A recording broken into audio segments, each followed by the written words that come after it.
നാടൻ പാട്ടുപാടിയും നൃത്തം ചെയ്തും സമൂഹ മാധ്യമങ്ങളിലൂടെ ശ്രദ്ധേയനായ കലാകാരനാണ് സന്തോഷ് അട്ടപ്പാടി. ക്യാൻസർ രോഗത്തോട് പൊരുതിക്കൊണ്ടാണ് സന്തോഷിൻ്റെ ജീവിതം. ഈ ഓണക്കാലത്ത് സന്തോഷിൻ്റെ പാട്ടുപറച്ചിലും കേൾക്കാൻ അട്ടപ്പാടിയിലേക്ക് പോകാം. ഈ ഓണക്കാലം കോവിഡ് പ്രതിസന്ധിയൊക്കെ മാറും എന്നുള്ള വലിയ പ്രതീക്ഷയുടേത് കൂടിയാണ്. ഈ പ്രതീക്ഷയിലാണ് നമ്മളിപ്പോൾ അട്ടപ്പാടിയിൽ നിൽക്കുന്നത്. നമുക്ക് സമൂഹ മാധ്യമങ്ങളിലൂടെ സുപരിചിതനായ നാടൻപാട്ട് കലാകാരൻ സന്തോഷ് അട്ടപ്പാടിയും കുട്ടികളും, അങ്ങനെയാണ് പറയുന്നത് അല്ലേ? സന്തോഷ് അട്ടപ്പാടിയും കുട്ടികളും. എങ്ങനെ പോകുന്നു കാര്യങ്ങളൊക്കെ? കാര്യങ്ങൾ പ്രോഗ്രാമൊക്കെ കിട്ടിക്കൊണ്ടിരുന്നതാണ്. അപ്പോൾ ഇപ്പോൾ ഈ ഓണം പോലും ഒന്നും ആഘോഷിക്കാൻ പറ്റാത്തൊരവസ്ഥയാണ്.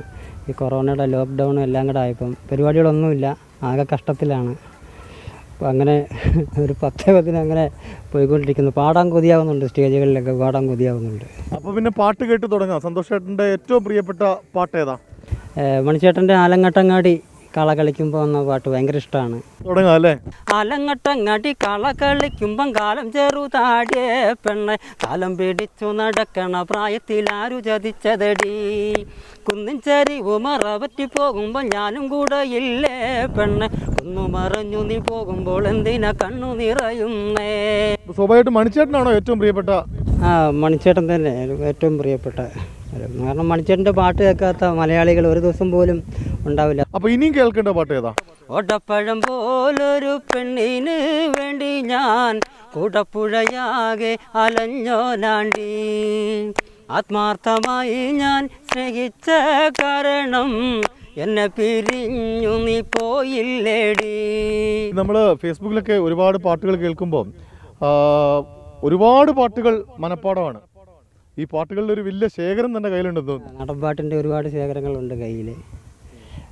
പിന്നെ ഞാൻ ആരെയും അനുകരിക്കാറില്ല, ഞാൻ എൻ്റേതായ ഫീലിലാണ് ഞാൻ പാടുള്ളൂ. ഇനി അത് ഒറിജിനൽ സംഗതികളുണ്ടെങ്കിലും പക്ഷേ എനിക്കത് പാടാൻ പറ്റില്ലെങ്കിൽ ഞാനത് എൻ്റെ രീതിയിൽ തന്നെ പാടത്തുള്ളൂ. അങ്ങനെയാണ് പല പാട്ടിലും വൈറലാക്കണം. എൻ്റേതായ രീതിയിൽ ചില ആൾക്കാർ ബാഡ് കമൻറ്റ് ഇടുന്നുണ്ട്, അത് ശരിയായില്ല ഇത് ശരിയായില്ല, പക്ഷേ അതൊന്നും എന്നെ ബാധിക്കണില്ല. കാരണം ഞാൻ മുൻകൂർ ജാമ്യം എടുത്തിട്ടാണ് പാടുന്നത്. ഞാൻ എൻ്റേതായ രീതിയിൽ മാത്രമേ പാടുകയുള്ളൂ, ഞാൻ ആരെയും അനുകരിക്കുന്നില്ല.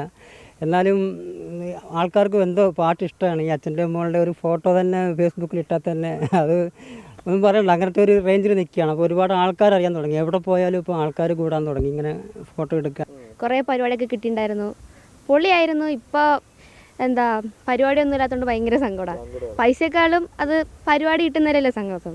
അതങ്ങനെ തുളസി കതിർന്നുള്ളിയെടുത്ത് കണ്ണൻ ഒരു മാലയ്ക്കായി പൊട്ടാത്ത നൂലിൽ കെട്ടി എന്നെന്നും ചാത്താം ഞാൻ. പാട്ട് പഠിച്ചിട്ടുണ്ടോ? എങ്ങനെയാണ് പാട്ട് കയ്യിലേക്ക് വരുന്നത്? പാട്ട് പഠിച്ചിട്ടില്ല, ഞാൻ പറഞ്ഞല്ലേ ഇപ്പോൾ 2-3 വർഷമായുള്ളൂ. ഇപ്പോൾ ഇങ്ങനെ ഒരുപക്ഷേ ഫേസ്ബുക്ക് യൂട്യൂബ് ഒന്നും ഇല്ലെങ്കിൽ എന്നെ ആരും അറിയില്ലായിരുന്നു. കാരണം പണ്ട് മുതലേ പാടുമായിരുന്നു. പക്ഷേ ഇപ്പോഴാണ് ശ്രീ ജിതേഷേട്ടൻ്റെ പാലവും പാലവും പാട്ട് പാടിയിട്ടാണ് ആദ്യം ഫേസ്ബുക്കിൽ വൈറലാവുന്നത്. പാലോം പാലോം നല്ല നടപ്പാലം, അപ്പൻ്റെ കയ്യും പിടിച്ച് നടക്കണ നേരം, ആയൊരു പാലത്തിൻ്റെ തുണേ നിന്നും പൊന്നോ എന്നൊരു വിളിയും കേട്ടേ, പൊന്നോ എന്നൊരു വിളിയും കേട്ടേ, എന്താണപ്പാ ഒരു വിളിയും കേട്ട് എൻ്റെ അമ്മ വിളിക്കണരൊച്ച പോലെ, എൻ്റെ അമ്മ മണ്ണോട് മണ്ണായെന്ന് അപ്പൻ തന്നല്ലേ പറയാറുള്ളേ, അപ്പൻ തന്നല്ലേ പറയാറുള്ളേ. ഇതിൽ ഏറ്റവും പ്രധാനപ്പെട്ട ഒരു സന്തോഷേട്ടനെ എപ്പോഴും ചിരിച്ച മുഖത്തോടു കൂടിയാണ് കാണുന്നത്, പക്ഷെ ഉള്ളിലൊരു വലിയ സങ്കടം കിടപ്പുണ്ട്. ക്യാൻസർ പേഷ്യൻ്റാണ്, ഇപ്പോൾ കീമോ ചെയ്തുകൊണ്ടിരിക്കുകയാണ്. എന്താ പറയുക, അതിനിടയ്ക്കാണ് ഈ പാട്ടും കൂത്തൊക്കെ ആയിട്ട് ആൾക്കാരെ രസിപ്പിക്കുന്നത്. ഇത് തന്നെയുള്ളൂ. എവിടെ? RCCയിലാണോ? തിരുവനന്തപുരം RCCയിലാണ്, ചികിത്സയിലാണ്. അപ്പോൾ ഈ ചിരിച്ച മുഖത്തോട് മാത്രമേ ആൾക്കാർ കാണാൻ പാടുള്ളൂ എന്നൊരു സങ്കടമുണ്ടെങ്കിലും ചിരിച്ച മുഖത്തോടെ പാടി പാടി ഇങ്ങനെ മുന്നോട്ട് പോകണം, അത് തന്നെയാണ് നമ്മുടെ ആഗ്രഹം. ഓക്കെ, ഒരുപാട് സന്തോഷം. ശരിക്കും ആ ഒരു വിഷമവും സങ്കടവും ഒന്നും വകവെക്കാതെയാണ് സന്തോഷ് ചേട്ടൻ വേദികളിൽ ആളുകൾക്കിടയിലേക്ക് പാടി വരുന്നത്.